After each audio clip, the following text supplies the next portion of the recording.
The New York-Paris exchange program has been underway for more than 30 years. During that time, more than 2,000 students have taken that bridge between cultures.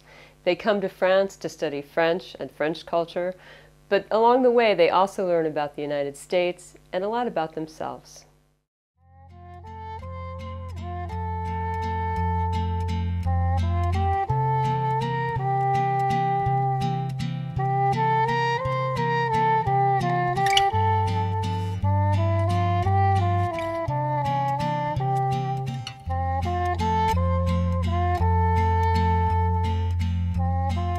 I've always wanted to come to Paris because it was one of the things I've always wanted to do since I started university. This is my third time in Paris and it's great and I'm loving it. I didn't have any expectations really when I came. I mean, I had some ideas from movies and stuff like that that I've seen, but I wasn't thinking, oh, I'm gonna go to Paris and this is gonna be my life, what I saw in this movie. This is my second time in Paris. The first was when I was 21 and I came to study abroad to learn French, but mostly to experience a different culture, a different lifestyle on my own. I'm finishing my undergrad and I felt like this was a once-in-a-lifetime experience to be able to take the year to be able to come here to have the study abroad. Since I'm a French major, I wanted to improve my French, and I think the best way is actually to be in a country and practice and live in it.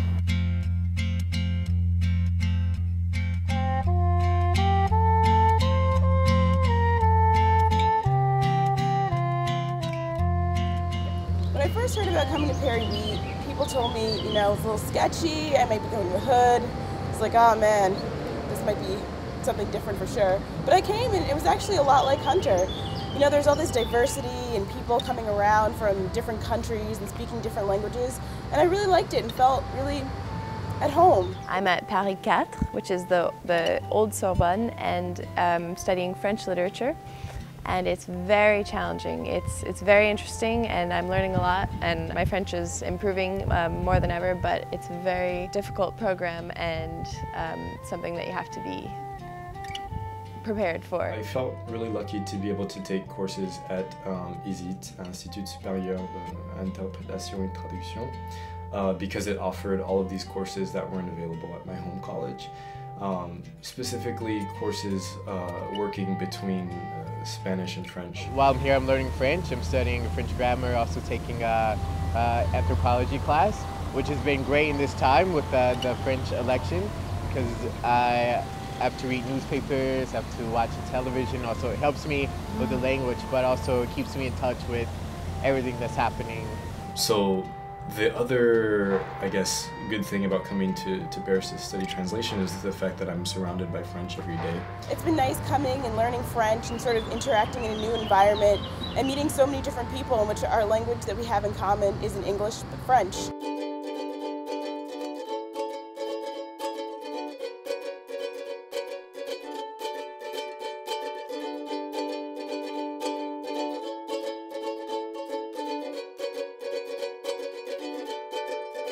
And cause you have my heart, and we never be words apart, maybe in magazines, but you still be my star.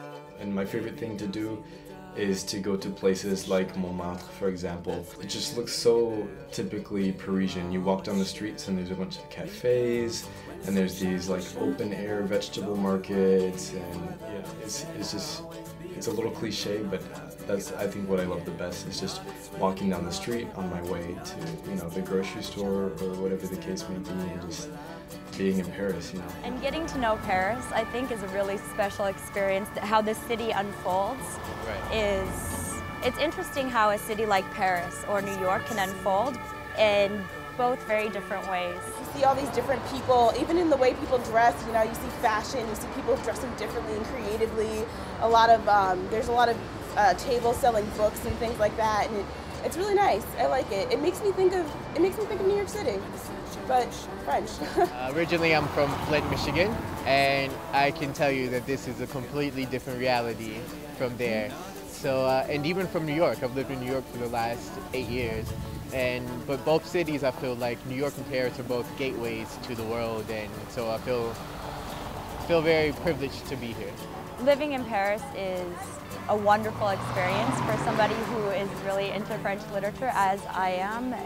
Walking the same streets of Rimbaud, Baudelaire, all the authors that I love is an experience that's absolutely amazing. It's definitely been different and sometimes hard, but for the most part a great experience, and sort of, I think it's helped me build resiliency. Like, oh, my bank card's been eaten, okay, what do I do? You know, figuring out how to sort of work out problems and, you know, starting new adventures. This experience has not been easy, but I feel like it's pushing me anyways, a little bit further out of my comfort zone, a little bit further. So it's like I rub up against the challenges and I know how to deal with it, and it makes me a bit stronger. I absolutely feel I have accomplished something, and I feel really proud because I know a lot of people back, they feel scared to go study abroad, and it is a scary experience to think about you're gonna go live in a foreign country and you don't speak the language. But in the long run, it is a rewarding experience because you not only get to learn the language, you get to learn more about yourself, and you get to see what you like and what you dislike. I came here not knowing what I want to do, and coming here has made me try to figure out what I want to probably do in the future. Because when the sun shines, we shine together. Told you I'd be here forever. Said I'll always be a friend. Took another I'm sticking out to the end. See you in Paris. Know that we still have each other. You can stand under my umbrella. You can stand under my umbrella.